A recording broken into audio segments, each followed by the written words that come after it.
saking kelas dosa kali. Datang diki, kula badhe nembang macopat sekar gambuh. Sekar gambuh laras kula patut nemu.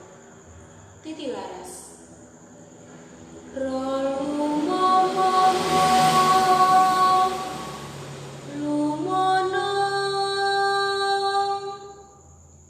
Sekar gambuh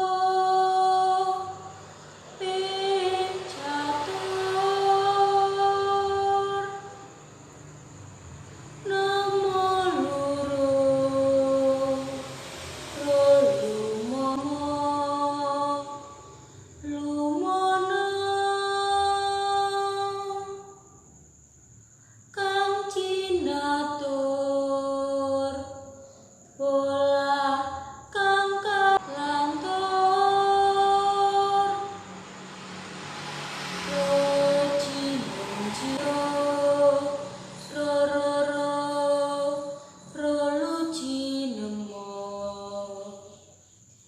tanpa tutur katulo-tulo kakali cirororo lu cirolu kadalu